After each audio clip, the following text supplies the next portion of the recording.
The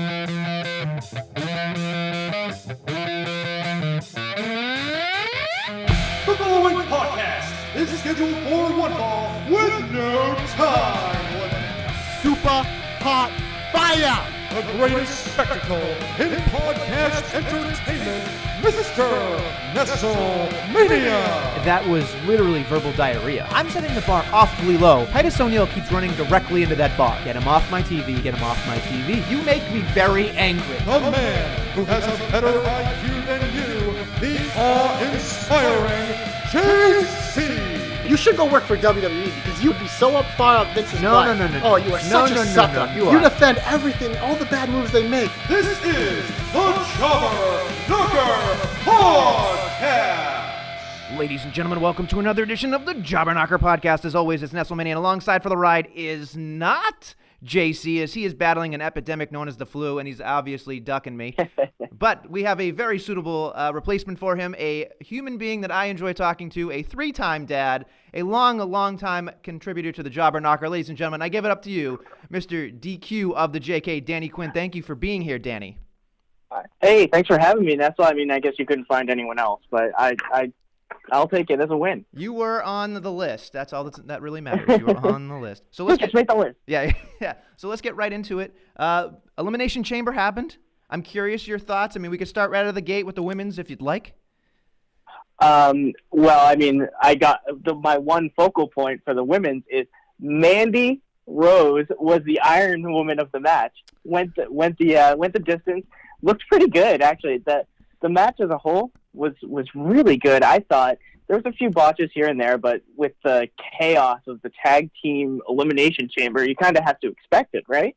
I would think so, but the one thing I would say right out of the gate is Mandy's extensions beat Mandy all over the place. I was not paying attention to it, and then my wife, who was, occasionally looking up, said, I think her hair's falling out. And then it was just like, it looked like she was a scarecrow from Wizard of Oz, and she just couldn't fight it. And then here's the true sign of teamwork, why I love Sonya Deville. They were sitting on the side of the cage trying to get the weave either out or back in together. Now that's a tag team for me.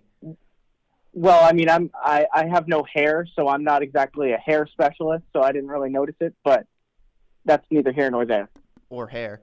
Anyway, so look, I will say this much though. I thought the match was kind of sloppy at the beginning. I thought they were trying to do too much, right? So, and I as we all love, at some point it definitely picked up towards the end. I was glad that Carmella and Naomi, they clearly jacked up the music, during Carmella's entrance, and it was what it was. Unfortunately, people shot before they asked questions on her. And then, of course, I have to say right out of the gate, too, the Iconics did a great job at the beginning being a team. They looked really good together. I really loved the two-person cover kind of thing they had at the end to eliminate the first team. It was a lot of fun, but there were a lot of highlights. What they did. I like what they did in the pod, too. They tried to close themselves in the pod, but got overpowered by Tamina and Nia.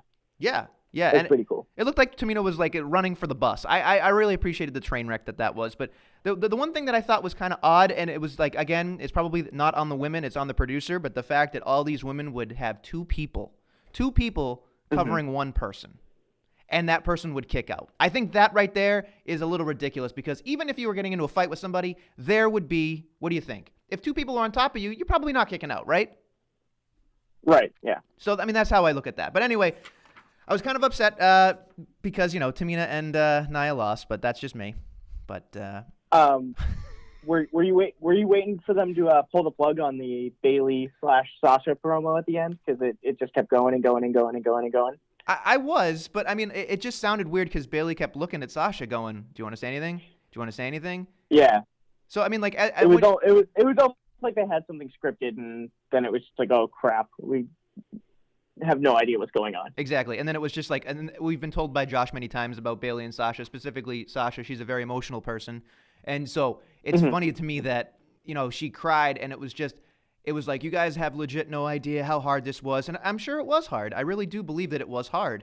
I just don't understand exactly how hard. And it would have been nice to know, like, if somebody was stopping them from getting those tag titles, if somebody didn't want them to happen. And that's the way it made it seem, although I doubt it. I doubt that they would do that, considering where we are and what climate we're in. But overall, what did you think of the match?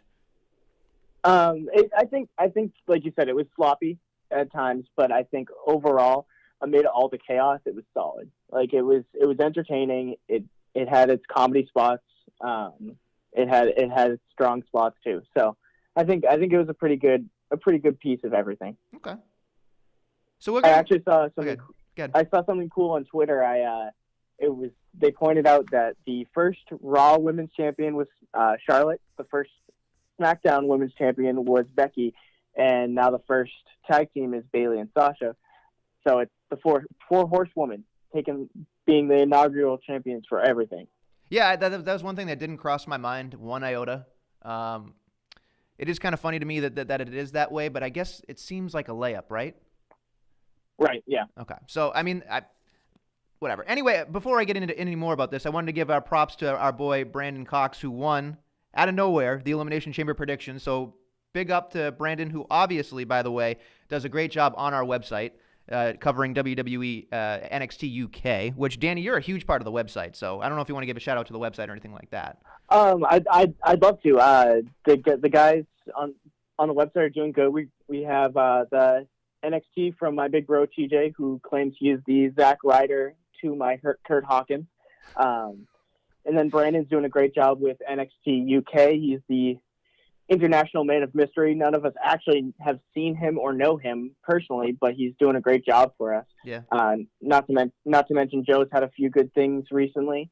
You can also check out my terrible predicting matches for WrestleMania, because that was blown up this past couple weeks. So yeah, it is what it is. And then next, as we get back into the Elimination Chamber, The Miz comes out with Maurice talking about another It Baby. How do you feel about an It Baby? You think there's too many of them already? Well, I mean, everything between Miz and Maurice is the It everything. So, I mean, they have the It family, so it's just It. It. Hopefully it's a boy, because that would be great to have a boy and a girl, and they'd be in they'd be champions. I think that'd make the Miz very, very happy. Be great.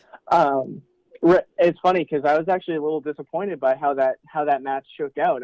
Our boy Ray actually had a pretty cool plan that Miz was going to get frustrated after, because Shane cost the match, or we had the idea that Shane was going to cost him the match, and that he dedicated to his wife, his father, his unborn child, and that kind of would have accelerated their feud going into WrestleMania. But I guess we're along for a longer ride then. We are definitely in the fast lane for sure. That's absolutely true. So this match, to me, I don't know what it was. It was nice to see Shane, as always, kill himself. I mean, that just seems like when you sign up for Shane O'Mac.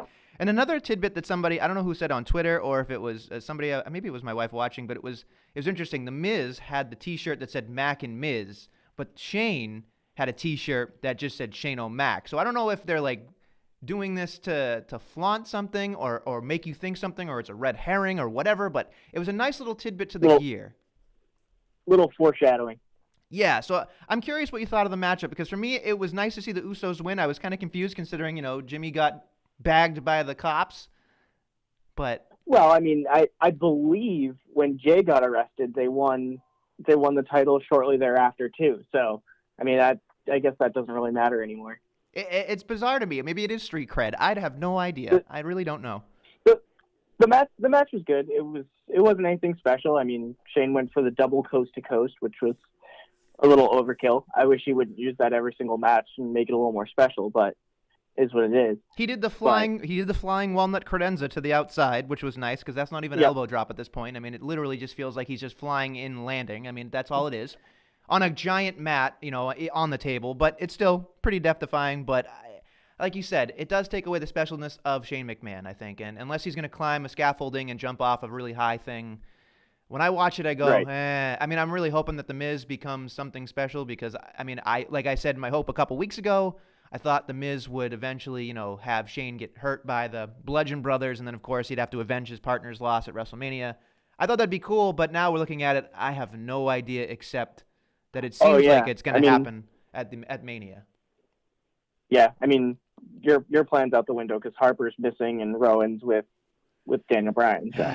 It's upsetting. It's very upsetting, and something that's it's probably upsetting to only me. But I am excited as we get into this Bobby Lashley and Lio Rush against Finn Balor. I knew that's where you were going. I knew it. As Finn Balor becomes the IC champion, and look, it was a very smart, logical way to go about it. He killed Lio, and he won. Obviously, well overdue, I guess. But I'm always looking at the cruiserweight factor, but. It was nice that he pinned. I'm excited that he pinned the cruiserweight. I thought that was a nice little tidbit. Right. Yeah. The thing that frustrated me about that whole thing is they had Bobby flip out at Lio, and then shortly thereafter, one day later, they're back to besties. So. Yeah, and it was weird. I think you posted the thing on Twitter about this should have been on the show when they were backstage, and he was like, "Are you on?" Oh yeah, it's great. Yeah. It was great. It was a great promo, and it was just on Leo's Twitter. Check it out. I retweeted it at DQ of the JK. Check it out. It was good. It was great. Yeah, I know. Lots of shame. Yeah. It was solid. Leo's great on the mic. Bobby even looked pretty good on there. So I mean, check it out. It should have at very least been a WWE.com exclusive. Yeah. It was what it was, unfortunately, but well.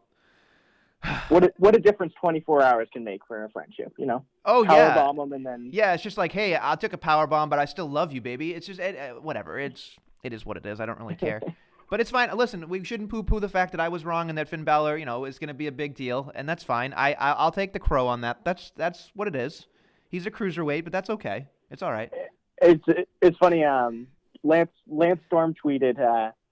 you probably saw it because it goes with your argument, but Lance Storm tweeted that when was the last time the cruiserweight champion weighed more than the heavyweight champion? Right. So it's true. I got a good chuckle out of that. It's true. Yeah. Listen, if anything, Lance Storm is logical. That's the only thing he is logical, folks. So I give it up to Lance every single time. All right, so we're moving on to, let's see, Charlotte had a promo. Not really great about that, but it's what it is. And then, of course, Ronda comes out looking like Sonya Blade, and of course, I wish they didn't say it. I wish they just kind of let it slide, and instead of saying Sonya Blade 40,000 times, but whatever. They had to get over the Mortal Kombat, slide in there. That's whatever it is. But yeah. So they have this match, and of course I'm curious because I'm a big Ruby Riott guy, and of course they remedied this entire thing the next night. But how did you feel when you saw it? I was so mad. I thought Ruby deserved better. I mean, obviously they're trying to hammer home that the Ronda's this force.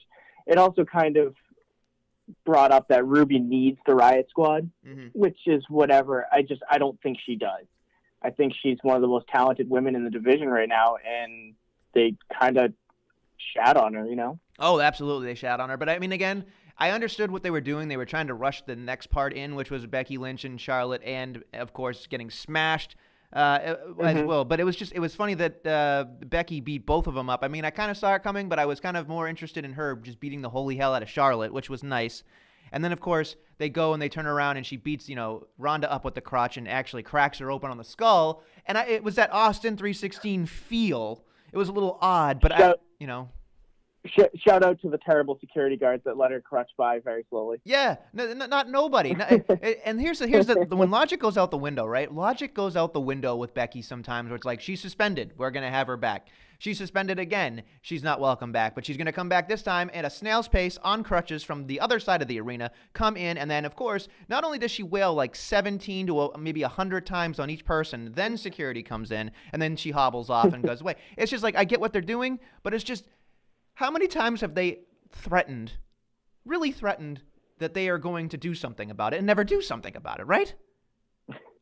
Yeah, I mean, have the SWAT team at ringside, It's just odd to me. But again, it's creating a moment for her, and we're going to talk about her, I'm sure, later in the program, but it's just, there's so much to talk about it. It's aggravating to me sometimes where you look at it. It's just, it should be good and it will be good. I'm just kind of like, let's see what happens in the next coming weeks, because this is going to be put up or shut up time for WrestleMania. So hopefully they do something right by her. Anyway, let's see. They go on to Corbin and Braun. It's an odd placement for me. Whatever. The thing that bothered me about that is, once again, continuity. They brought McIntyre and Lashley down, and then the next night they're not even connected to Corbin at all. So right. It's like, okay, why are they there? Right.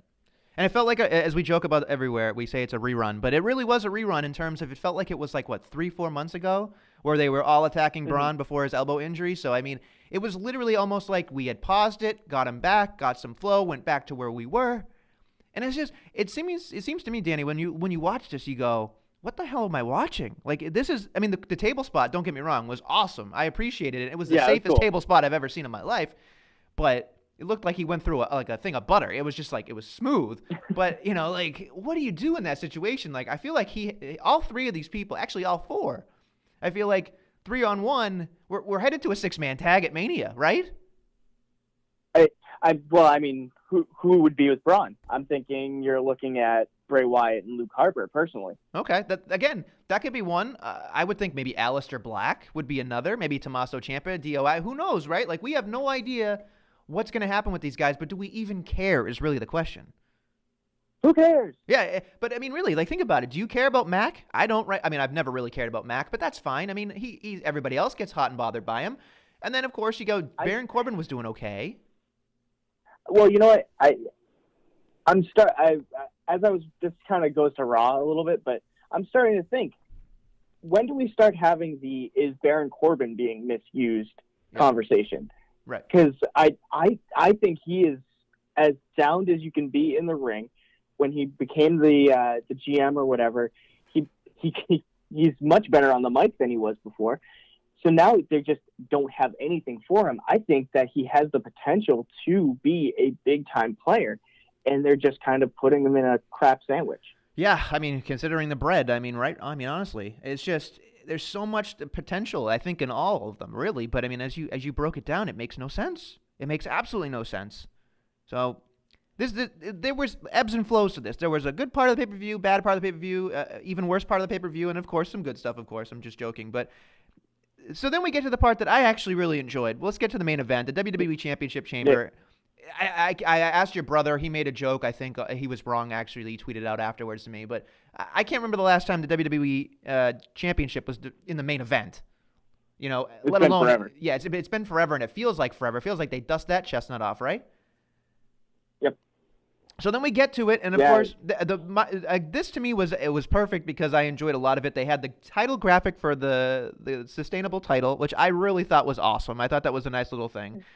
Everywhere we went, everything was kind of crisp and everything made sense. I love the fact that Jeff Hardy did the Swanton Bomb. That was pretty amazing. Onto AJ on the top turnbuckle.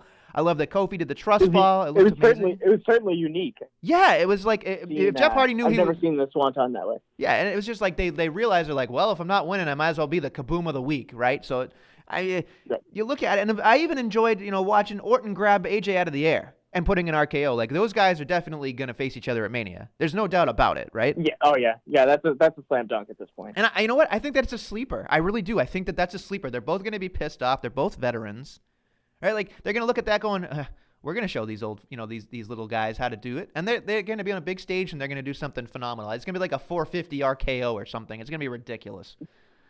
Pun intended, of course. Yeah, of course. But the real story here is Kofi Kingston versus Daniel Bryan. It was so much fun. A lot of people are excited. I mean, the resurgence of Kofi, he's been a ha-ha act for the last 4 years. And he did it was very eerie to when Daniel Bryan had the championship last time in the chamber with Santino Marella. Obviously, Santino Marella and Kofi are on a different level. But it felt very similar to that, where everybody wanted it to happen. I mean, what was your experience watching that? Well, I mean, I obviously knew it wasn't going to happen, but at the same time, it was a great ride. They teased it. It was amazing. I thought it was the Kofi show, and everyone was behind him, and it was awesome. Yeah, God, sorry. It makes you wonder, would have it been Mustafa Ali in that spot? I doubt it. I doubt it. That's my only thing. I doubt it. And I think that they thought that Mustafa Ali was going to be a one-off kind of thing. Like, maybe he would have been the heart and soul, but at the same time, in the Elimination Chamber, maybe he would have, but I don't think he would have gotten the response that Kofi got, Right. And so I feel bad because Mustafa Ali is kind of like lost in translation for now. And probably, end up in an Andre the Memorial Battle Royal, but, who cares at this point? That's okay. Let him win it. It's fine. Doesn't mean anything anyway. Yeah, exactly. So we're gonna. Overall, your thoughts in terms of in a grade for Elimination Chamber. I'd probably go, let's see, B minus. Really? Okay. All right. Yeah, I think the things like Ruby getting squashed, the whatever, Corbin, Braun, I'm thinking Shane, Miz was whatever.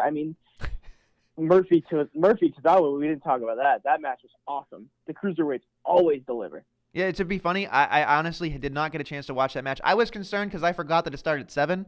So I thought I was going to have a chance to watch it at 7, and then it threw me off because they were in Houston or somewhere. They were somewhere, and it threw me off. I had to watch it after the fact, but it was awesome. I'll have to go back and watch it. 205 definitely does not get any justice. As Buddy Murphy said on Twitter, too. He's like, I deserve better.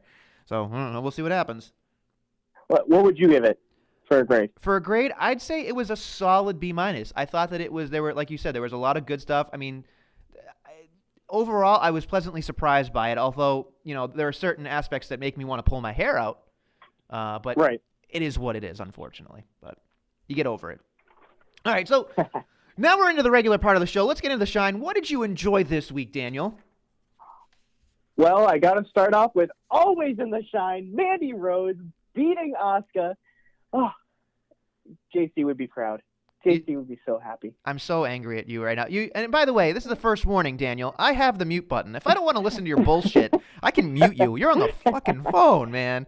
I can do whatever. This is great. Yeah, I should just have Josh do this all the time. I'm calling in from parts unknown. Exactly. Yeah, and it's going to be unknown in a second when I mute you. No, listen. I was surprised she won. I was going to put this in my heat, obviously, because she sold the wrong eye. She got hit in the right eye and sold the left eye. She's not T-Boss. She's not doing anything. Actually, it's Lisa left eye. I think she made it. I think she did it on purpose, kind of for a funny effect. Besides here, hold on. I know this is the shine, but besides the fact that her weave was giving her problems on Sunday, and then on Tuesday she sells the wrong eye. Come on. They build it up, and it was just like, oh boy, here comes Asuka, a train killer. A train killer falls for an eye, a freaking eye, man. It's bad. It's bad writing. It's bad writing. Are they building up to a Asuka Sonya Deville, or are they building up to an Asuka Lacey Evans at this point? I don't know. I don't even care anyway. Look, like Mandy Rose won. That means she's probably going to face it Fastlane. And I'm sorry, Josh. I'm saying it now because he's sitting there, listening, rubbing whatever lotion he's got on his body because he's sick or whatever. I don't know. He does weird things. He listens. Terrible. I can just envision JC listening right now going, whatever. But I love him anyway. Hopefully he's back soon. But look, he sits there and he loves Mandy Rose with his blind rose goggles on. And she won, yes. So she's clearly going to win at Fastlane. No, she's not. Because look, Asuka is definitely not been anywhere. They need to give her momentum, especially at WrestleMania time. If it was any other time, this is going to be a theme throughout today is, any other time, yes, I would say that person would win something. But Mandy Rose is not going to win at Fastlane. I can almost bet on it. And I know by saying that, he's going to hear me and say next week we have to bet on it. But right, because you and I both know when you say something is never, ever, ever going to happen, it always happens. So right. It's Nestle's law. See, the thing is I just want to entice the viewers or listeners. I just want to make them excited to know that there's a possibility out there that I could be wearing a Mandy Rose shirt and how upsetting it would make me. But I think Josh knows better, and I think Josh knows that if he really wanted to put his money where his mouth is, he would put something up against that so that he would feel embarrassed if he loses. So let's see what happens. It's out there if Josh wants to really put his money where his mouth is on that one. All right, so anyway, she won. Whatever. It is what it is. Other than that, shine of the week is debuts. You got Ciampa, you got Gargano, you got Aleister Black. The one thing that made me a little upset was I wanted Velveteen Dream. Sure. If you're going to call up all these guys, or even if it's just a one-off, you got to give me Velveteen Dream. Yeah, I think there's a problem, obviously, because if they take all the big guys, NXT is probably not watchable, and I'm sure TJ would agree, considering he writes it every week on thejobberknocker.com. But, I was confused, really, by almost everything on Raw, but really enjoyed everything on SmackDown. So it's like a night and day, two-face kind of feeling, don't you think? The only complaint, and I wouldn't even say this is a heat. The only complaint I had about SmackDown was I wish it was, if these are all one-off NXT call-ups, different people. Don't just be like, oh, they did a great job on Raw. Let's call them up on SmackDown too. I was thinking, give some other guys a chance, even if it's kind of mid-card guys. Sure. But I think there's more to this. There's apparently a big NXT announcement of some sort coming.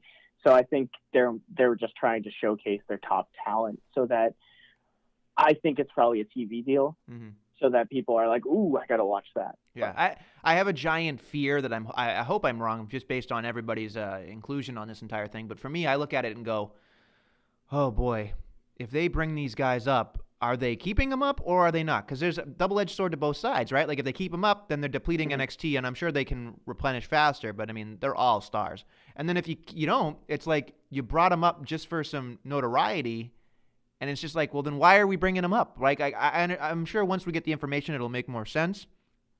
But it was odd to me if they bring them up and they don't keep them up. Like I always hate that idea. It's like, why show somebody something? Like if it's an open challenge, I've said this in the program before, if it's an open challenge, I'm cool with it because it's a one-off, it's built into the story. But if you bring somebody in, it's like you already brought in Lars, you brought in 5 people that don't do anything now, and now you're going to shoehorn in these people who clearly are going to leapfrog all of them because they're even more notable, and you're not going to do anything with them. And it's just going to create this entire bottleneck of what do we do? You know, and I think that's kind of my worry about it. I know we're in the shine, but it is something that I do want to talk about because I think it's worth mentioning.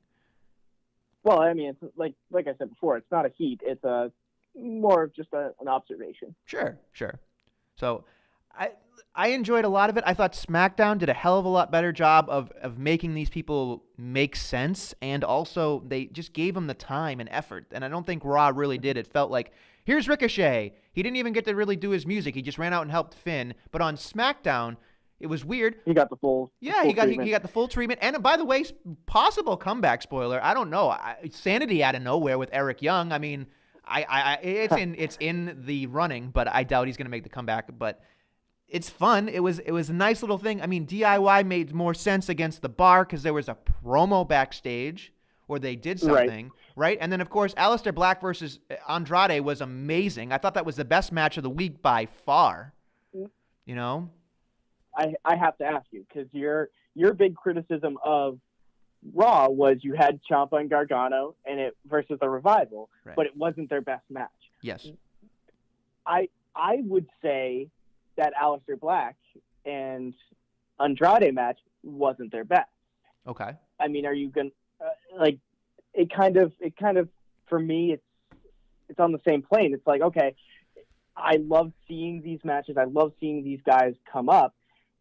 Where it rates in their rivalries doesn't really matter to me. Like I just think it was a cool effect having them come up and doing, like, I don't want to say a nostalgia match, but something that was really successful in NXT and put them together because you knew they were gonna link pretty well. Yeah, I get you. And it's just, there's so much going on, and I just want to let you know, it's just like, I appreciate it, but it's unbelievable sometimes because it makes no sense. It makes absolutely no sense to me because I watched the DIY match, and it just didn't make any sense to me. Like, the DIY, first off, as we said, we didn't like the fact that DIY came in and did everything against the Revival. And it didn't really feel like it made any sense. Like, they had a backstage promo, but they weren't the focus of it. They were just like, yep, top guys out, and then there they were. And it was like the same thing you just described. They did have Revival versus DIY and a nostalgia-ish match, and then they had the same thing with CN and, of course, you know, Aleister. But it was just, I felt like there was a different effect there because it was just different, right? So what exactly, to me, like, when I look at it, I go, what could it possibly be? The tag team match itself was sloppy. That's what it came down to for me. It was sloppy. They missed a couple opportunities there when I'm watching again. I watched with a very critical eye, but I was just so unimpressed by it. And I thought that it was already kind of weird to me that they put them back together. Now, granted, I watch NXT, and I read the articles, but it was weird that they shoved them together. Like, you know? I didn't like that. I thought that I was okay with them tagging once on Raw or whatever, but the fact that they tagged again on Tuesday kind of rubbed me the wrong way. Right, and it just felt like we weren't giving us they were insulting our intelligence, and as well as the fact that they were kind of like forgetting everything that already happened. They weren't calling back to the fact that these guys had a problem. They were kind of like, they threw it in as a one line in a promo, but they weren't like, yeah, we don't like each other at all, but now I'm listening to you. It was just like they gave no explanation to it, which is why it felt rushed on Raw. But when I got used to it on SmackDown, I'm like, okay, at least the bar is they're acting like these guys don't belong here. I can believe the fact that they say that, and then it just felt better. Like, it felt like these two bullies were kind of getting in the way on SmackDown versus the top guys. And again, having the Revival lose to DIY, it just felt weird. It felt so weird, right?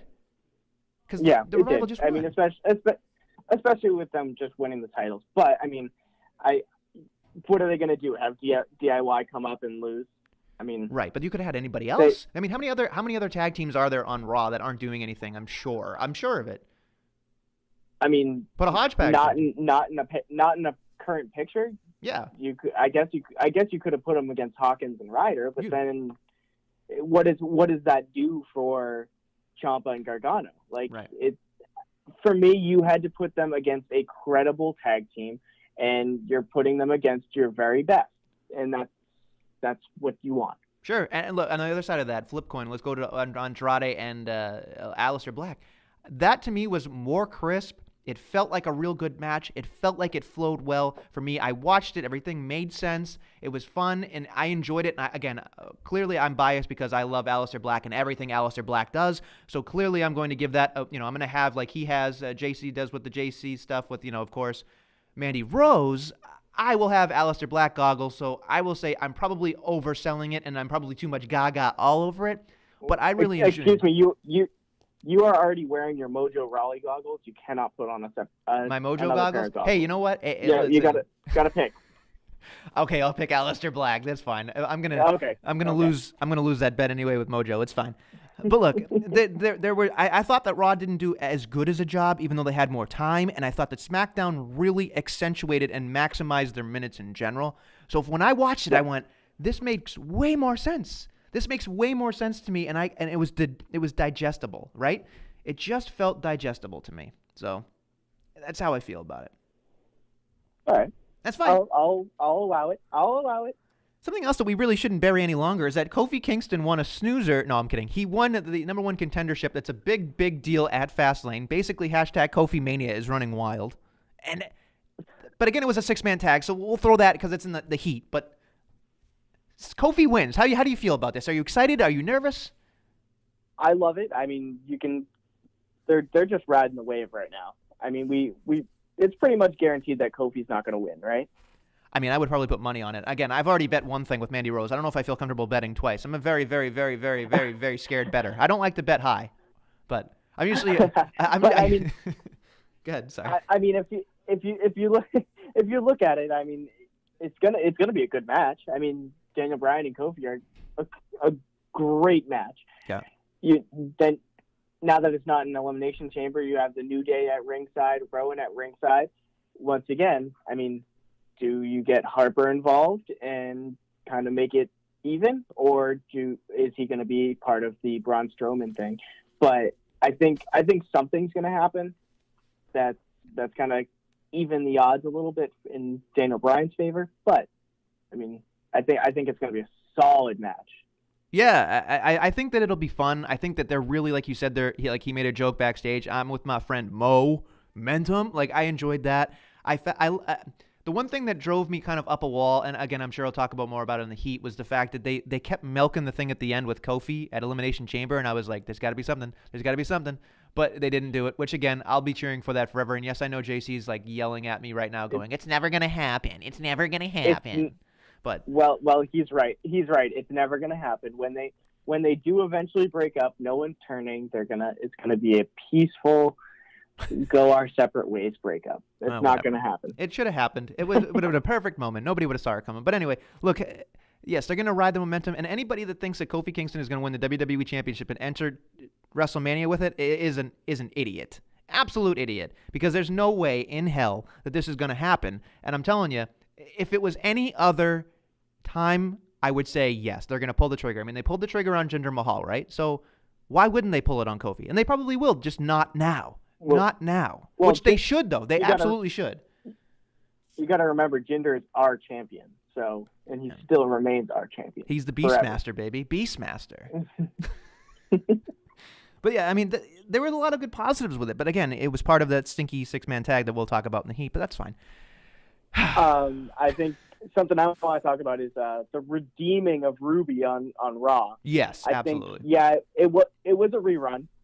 I will admit that it was a rerun from the night before, which always kind of irks me. But I think this was worthy of a rerun. Sure. I think they, for whatever reason, I don't know if it was because something ran long or what, Ruby got squashed at Elimination Chamber. And I think either they heard the outcry that it was kind of like, oh, she didn't deserve that, but she got another chance. I know our boy with the fact that it was a rerun. He didn't accept it as he didn't think that she should have been able to answer the open challenge because she just lost. But isn't that what the open challenge is for? I mean, we've seen Dolph Ziggler accept an open challenge about 7 times straight, and I mean, everyone hated it, but whatever.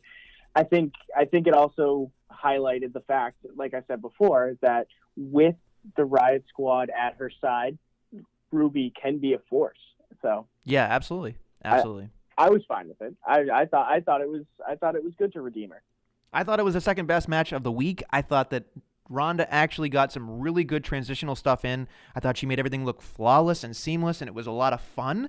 And that's what I look for in a main event. It made sense to me. And again, it was a redo. Yes, I'm sure. It probably should have been what it was on Sunday, as you obviously said, but they didn't do it that way. And again, they gave you what you wanted eventually. And like I said, the turnbuckle spot, especially with the facial afterwards of looking concussed and not knowing where she was. And of course, she jumped on her shoulders, rolled in, and did the armbar. That sequence was amazing. And I don't think we can oversell it enough. I thought it was amazing. That armbar was super hot fire. Super hot fire. By the way, pick that up at prowrestlingtees.com/jobberknocker for all of your pro wrestling needs. They just had a sale, by the way. When are we gonna get a shameless plug shirt? That's shameless plug. Yeah, I know. Well, there's plenty of shirts. I still have to get Billy to give me all the PSD files because he's got one that I think is an absolute winner. I mean, he has a lot of them, but he's got one particular one that I'm really proud of that he did really well. So I'm excited for that one. I'm Dolphin shirt. Oh, don't say Lep the Dolphin. I actually just muted you for that. It's fine. So look, there's a lot that we can dive into, but I mean, I don't know how much more there is on Raw that's very exciting. I'm okay with it. You're okay with that? I do have something. Okay. Actually, go ahead to Heat. I'm good. You're done. Are you sure? We can say it. No. I think this is more Heat for me than it is anything. Okay. Look, there's a lot of heat. There's no other way to say it. I mean, there's really no. I mean, we have a long-winded HHH promo, which again comes out and basically tells us nothing because we already know that the D-Generation X is going to be in the Hall of Fame. He comes out and does that, and then of course he talks about this weird thing where he points to the Titantron, and then Michael Cole does this weird thing over the packages of each NXT person, which I thought took up way too much time. I know they had to do it. But it didn't help the crowd one bit. And I think the crowd is the biggest heat of the week. Sucked. Oh, my God.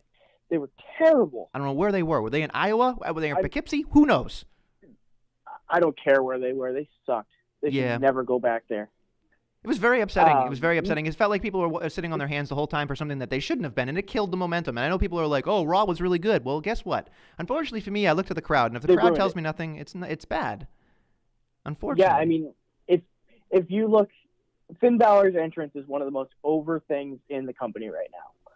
And if you look at the crowd, half the crowd's standing there with their hands in their pockets. So, I mean, that was telling to me. That was when it got hammered home that crowd was the worst of probably the year. Oh, yeah. No doubt about it.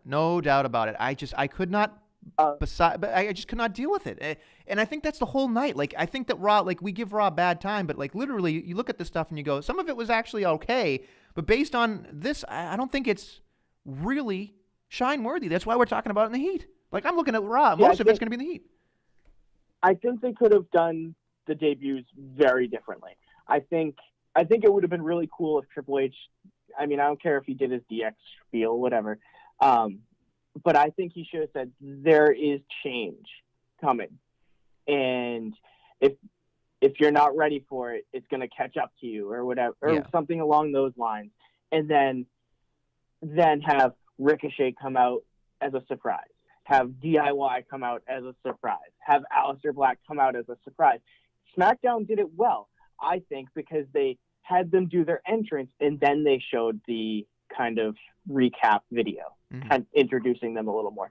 I think that stupid video at the beginning ruined everything because then there was zero surprise. They should have done it different.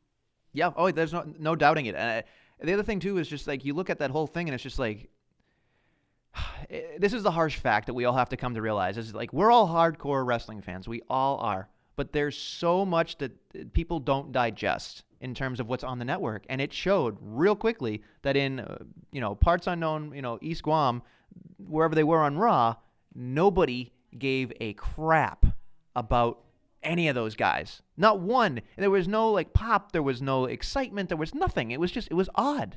And it goes to prove that no matter how much the gold and black are, really the next wave, there's nothing that could have helped that at all. They aren't as well known as people think they are.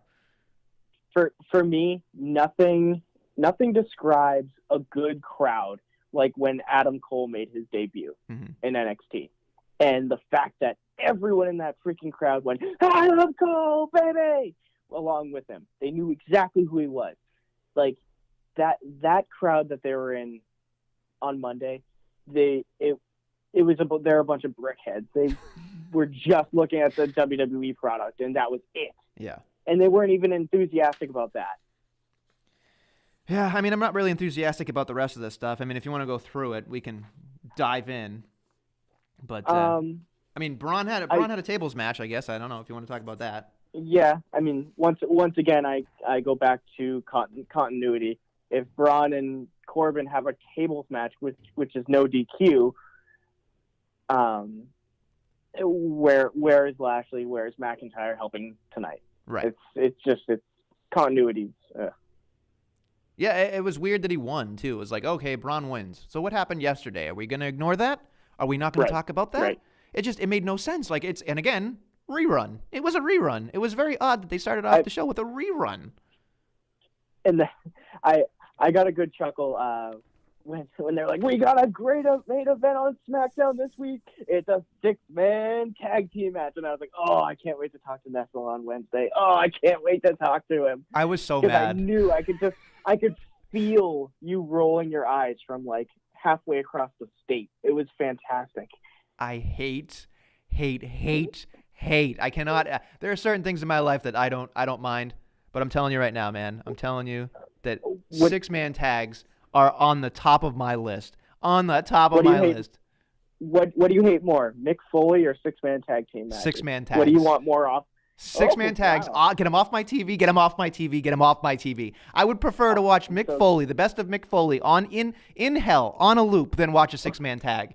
That's how much I hate 6-man tags. That right there. Wow. I think it is a disease. It is a plague. I think it is useless. I think it is a device that is way overused and never done correctly, and it just sucks. And it made Survivor Series not mean anything when there's 5-on-5 or 6-on-6. That's how I feel about any multi-man, multi-woman matchup that is not a tag. It is stupid. There is no relevance to it, and I hate it very much. I am already going to jump out of this room. Okay. Tell us how you really feel. I love it. I hate it. It really is 6-man tags are useless to me. There's not one 6-man tag that you can tell me has done anything for anyone. Not one time. Not one time. It's garbage. It's hot garbage. It's stinky hot garbage. I'm sorry. I'm happy Kofi won. I'm happy Kofi got the pin. But God damn it. God fucking damn it, man. It just Danny, I can't tell you how much this upsets me. It does. I'm not even playing to the crowd. This really does upset me. This is who I am. Oh, that's so beautiful. Yeah, I'm glad you like to turn up the gas on me. That's great. That's wonderful. I hate you. I wish I could strangle you right now. Anyway, let's compose ourselves. Do you have any Nestle quick eats this week? Yeah, might as well go through them, right? Let's just go through Raw very quickly. Heyman does a career retrospective of Brock Lesnar. I enjoyed the production value of them, but it was odd to me that they were just, let's tell a story. And there it is. That was kind of well. Yeah, I was okay with that because Ray pointed it out that NXT has done that to a very good effect. Mm-hmm. Like, that's how they've told a lot of their stories. I mean, remember the one about Roddy Strong? Mm-hmm. It went like four straight weeks. Yeah. And it was great. But I mean, we also know the career of Brock Lesnar. But it was kind of a cool reminder for me, like, what a big deal he was.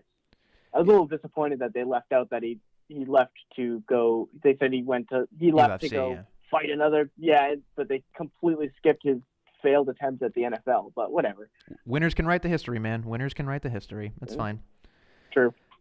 So that happens, and again, a good production value, and I enjoyed it. I thought it kind of, like, again, just watching where it was, it just kind of, like, so we start off with HHH doing his thing, right, and whatever, and that kind of killed the momentum. Then we send out Braun, Braun and Baron, wait my tables, and then they do the table rematch, whatever, it happens, and then, once Braun wins, then we throw out the Heyman thing, and then there's a package. It just felt like right now, like, it didn't really, like, as I'm going up a roller coaster, it didn't feel like click, click, click, click, click. It felt like I was waiting for it to start. Like, Raw to me didn't start until Finn Balor came out with Lio Rush and that whole thing. Like, I would have preferred Lio Rush to be cutting off Triple H and be like, yeah, but I gotta, and like start that off hot, and then of course they beat up Finn, or like get it going, because I felt like that first 45 minutes was rough. How do you feel about, like, the new transitions that they've been doing? Like, I feel like they've been kind of trying to keep things moving along, like kind of having Heyman walk out while Braun is walking up the ramp. You know what I mean? I feel like they've been doing that a lot more recently. I'm fine with it as long as it makes sense. As long as there's a payoff to it, or if there's some foreshadowing to it, I'm fine. Like, I get the fact that Braun didn't get to beat Brock Lesnar, and there's that thing right there. That one I'll buy. But when you have, like, heavy machinery, and then of course Lacey Evans, and then of course something else happens on Raw, and it doesn't feel like it's a flow, as more of a shoehorn. And I think that's what I'm really kind of concerned about, is just make it make sense. And it is hard to thread a needle through 3 hours of programming, so I should give them the benefit of the doubt as a viewer. I think their issues all come down to the 3 hours. Yeah. And unfortunately, that's not going to change. No. But I think all of their issues come down to the fact that the show is 3 hours long. But just because I feel like they're shoehorning so much stuff in, or trying to shoehorn stuff in, that shouldn't be on the show. Right. Of course. And it's so much stuff. And then you look at the rest of the show, right? And you look at it and you go, okay, so then of course we have Finn gets the help from Ricochet, which again was fun. But again, having Ricochet in a tag match to me didn't really highlight what Ricochet could do. He did a lot of cool stuff and it was a fun match. But to me, the crowd sucked. It made that entire thing feel like it wasn't special. And of course, it was just like he didn't get his interest. He ran down. He helped out, and it was just like it felt odd. It just didn't make any sense to me at all. That's all. And then of course, like you want to translate over to like Triple H talking backstage to Drew, and Dean comes out of nowhere and slaps him in the face. Which again, what are we doing with Dean Ambrose? And then we get to a point where they're just biding time until he walks out. Yeah. That's all. And, Renee goes, oh, when he hits him. It was just like, oh, boy. Like, that you could have made any other sound but that. Any other sound would have been fine. Any other sound. Boing. Yeah, it was just like, she's like, oh, that's what happens on Saturday night. Like, that's what she probably would have said. It would have been weird. She says some weird stuff. But look, there's a lot to go through. And it's just like, you watch that and it goes, okay, I'm going to fast forward over to, McIntyre beating the holy hell out of Dean in what seemed like 2 seconds. Right? And then, of course, like Dean has a promo backstage with Rollins where they abandon everything. So it's just like, we don't care about Dean Ambrose. And Dean Ambrose is like, hey, why weren't you out there? He's like, are you nuts? Like, what is this? Like, what is this? You burned your vest. You burned your vest a month ago. Come on. Right, exactly. It was just, they made quick work of him. I'm fine with. But here's the other part where they really just don't give a shit. Was if you listen closely to his entrance, there were no sirens. The sirens were gone. So are we back to Dean Ambrose, wacky arm flailing tube guy? Are we back to Three Stooges, Dean Ambrose? What are we at? Like, is he lunatic fringe again? What is he? I think they don't care. A tweener. He's a tweener, Ambrose. He's not here nor there. He's just kind of. He's there. He's coasting. Yeah. Yeah, it is what it is. It is what it is. I mean, there's not really a lot that I'm excited about, honestly, because I think we've kind of gone over a lot of it. I mean, the Lucha Bros and the Figure Bros, it happened. I mean, whatever. It's another part of the story. Heavy Machinery strut in and out, and the only thing that was worth at all was the fact that when Lacey Evans came out, Otis's head snapped to the music. I thought that was phenomenal. But other than that, that segment was garbage. And it was just like, you look at most of this stuff, and it's just like Bayley and Sasha came out to again, the crowd didn't respond to them. And then the only part of it, which was really good, was Nia putting them both on full blast. But that was it. That was pretty much it. And even that was much. I mean, I'm stretching, really. I like what Nia said, but she's so bad on the mic. She's so bad. You don't like this voice, Dad? You don't like it? No, it's terrible. No, I think if they're gonna keep this Samoan slaughterhouse together, I think they need a mouthpiece.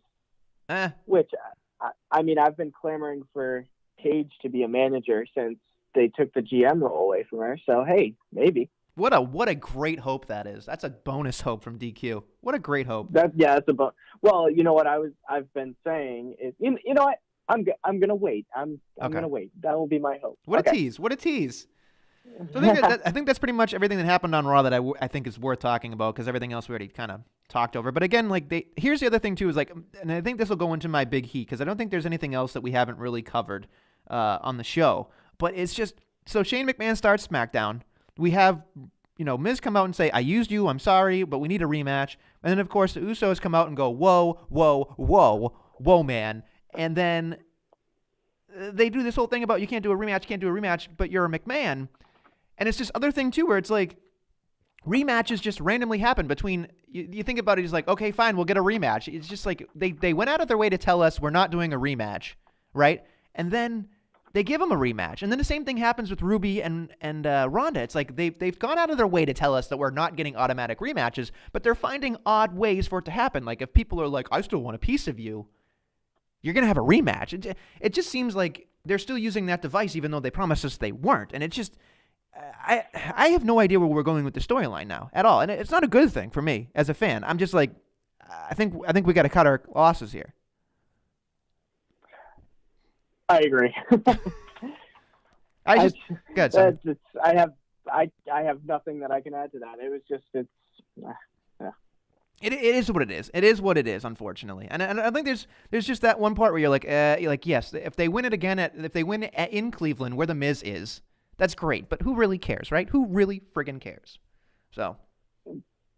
Yeah, I mean, I thought that they kind of wasted the I'm dedicating it to my family card before the loss. So yeah, absolutely, and it's just too much. But I don't think there's anything else on the show unless you have any other notes you want to talk about, because I'm just kind of pissing through this because it was kind of most of it.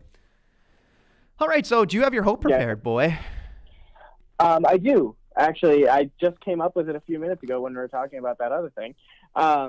So we've mentioned a few times the NXT call-ups, and since they've been quote-unquote called up, we have still yet to see Lars Anderson.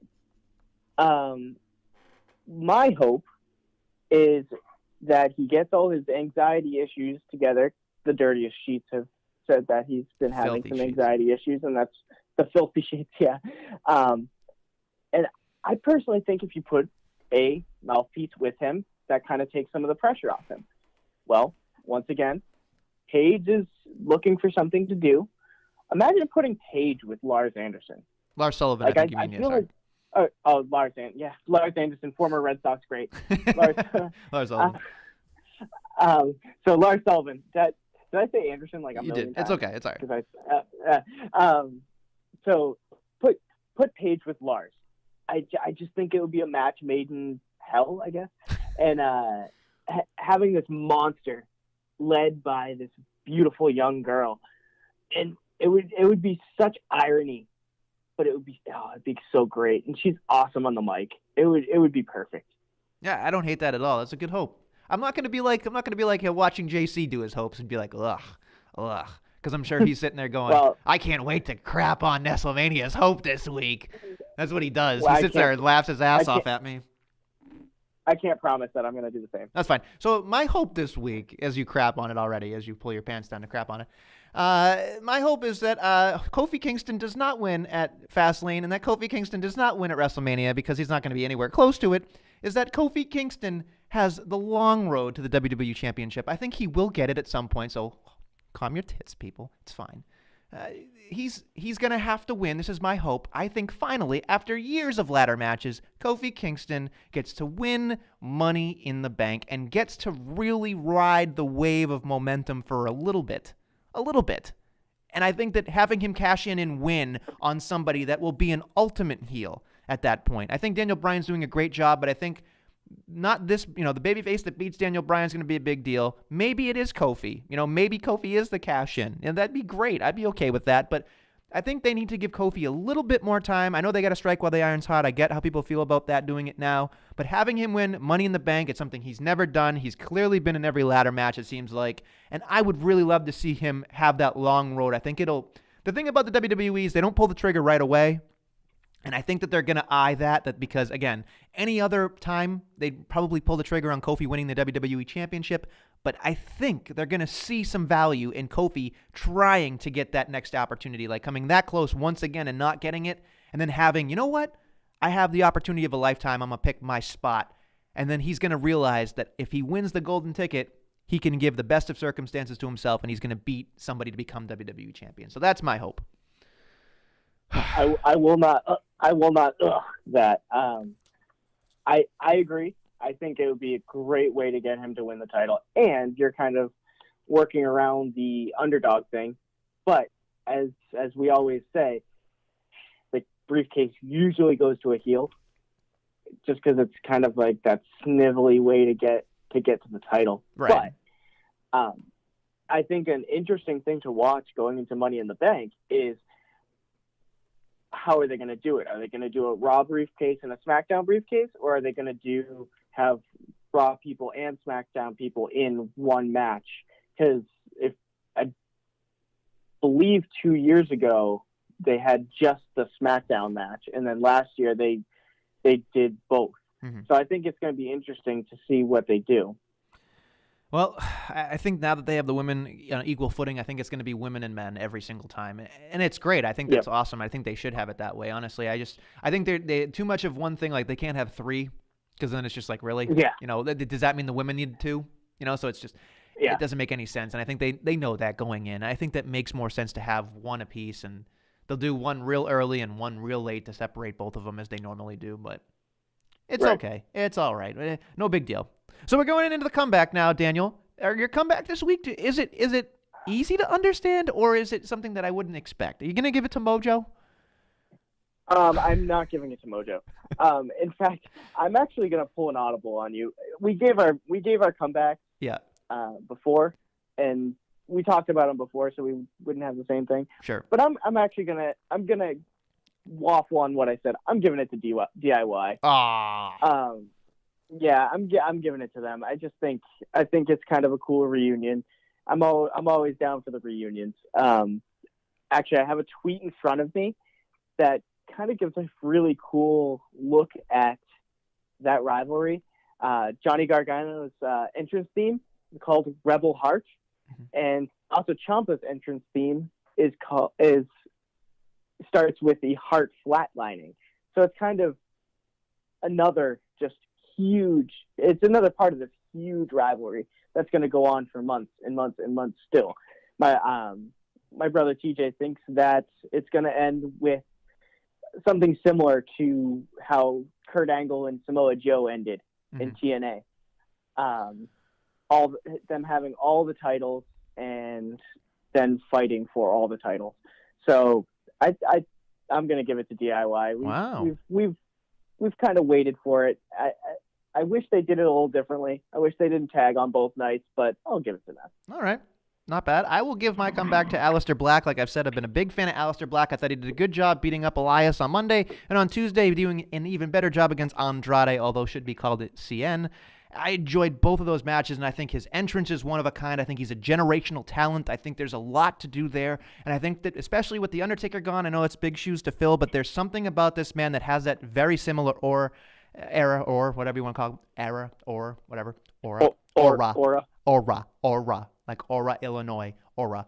No, but there's so much that guy does that I really enjoy. I think he's legit. I think he feels legit, and there's just so much physicality to it that he backs it up, and I really enjoy that. So he gets my comeback this week. And I think we're into the big old finish now. Okay, sorry. Hold on. One thing I got to say about Aleister Black, they need to work on his entrance. Yeah. It looked like something out of a Walmart Halloween display.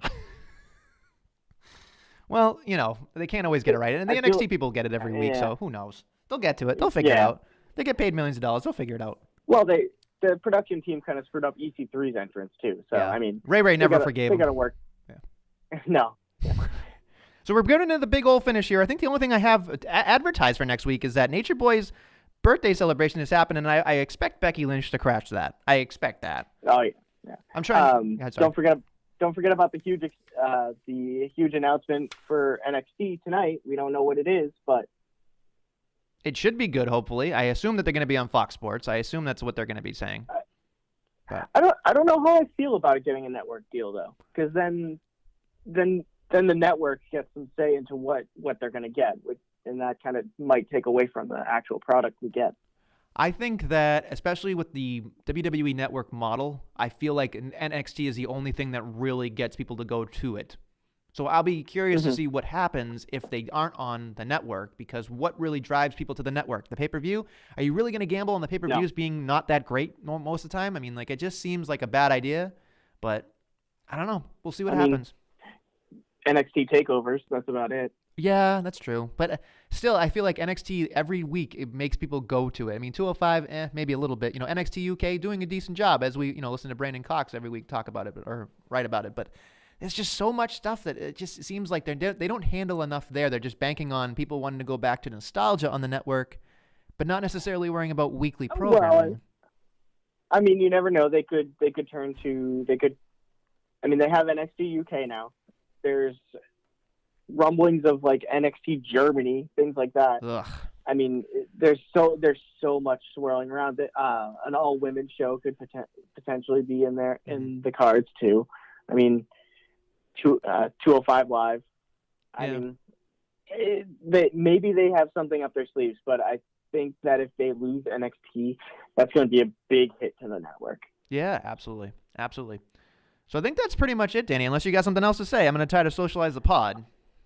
Oh, give it a whirl. And please, for the love of God, pay attention, because Josh is going to sit here and going, not as easy as it looks, right? Not as easy as it looks. All right. Exactly. Here we go. Let's see if I can do this. Jobberknocker.com. It's a .com. That's where you go to all the links to the podcast on there, as well as some great articles by, of course, as we talked about, Brandon Cox doing WWE NXT UK, our boy TJ doing NXT every single Wednesday. Actually, they do it on Thursday mornings, but it's awesome. Danny does some great articles. Joe does some great articles. Billy sometimes when he has free time. And, of course, there's me and, of course, JC doing awesome things all the time on jobberknocker.com. Please go to get some T-shirts on prowrestlingtees.com/jobberknocker. We've got the original Jobberknocker logo. We've got #SuperHotFire, as well as Monday Night Rerun, and hopefully some more coming down the pike. But, if you're not doing all that, at least try to like, subscribe, and follow everybody on Twitter. That's right, folks, Twitter. So that's at Jobberknocker, at Nestlemania, at JC of the JK, at DQ of the JK. Oh, God, here we go. At Ray of the JK, at Billy D 2411. 2411. I hope I'm doing that correctly. And then Joe Pollock 47, TJ of the JK, at B, I think the real deal B Cox. I think that's everybody. If I miss somebody, God damn it, that's hard. And of course, make sure that you subscribe, like, and download the Jobber Knocker podcast. You're listening to it each and every week. We have it on iTunes, SoundCloud, Podomatic, Google Play. Oh, God, everything else. YouTube, we've archived every episode on YouTube. We're on Spotify. We're on Podbean. We're on everywhere you want to be. I'm not going to say the next part because Josh isn't here. Wherever you want to be on social media. I hate you so much. And I think that's everything. If I forgot, make sure to check out on other social media platforms, as we talked about, Facebook and Instagram at Jobberknocker. Make sure you're following everybody and everything we do here. We do it for you, so you don't have to watch hours and hours of programming. Oh, that's a lot. All right. On that note, that's what I do. I just listen to you guys. This is the first week I watched Raw and SmackDown in weeks, maybe months. Yeah, it's a lot of work. It's a lot of work being a wrestling fan, so we try to make it at least digestible. On that note, I am pooped. So, Danny, thank you for filling in. You did a very good job filling in for JC. Hopefully he doesn't yell at me next week. Geez. So. Oh, thanks. Well, thanks for having me. I'm always excited to join you. No problem, and we'll be back next week with more Jobber Knockery. Get well soon, JC!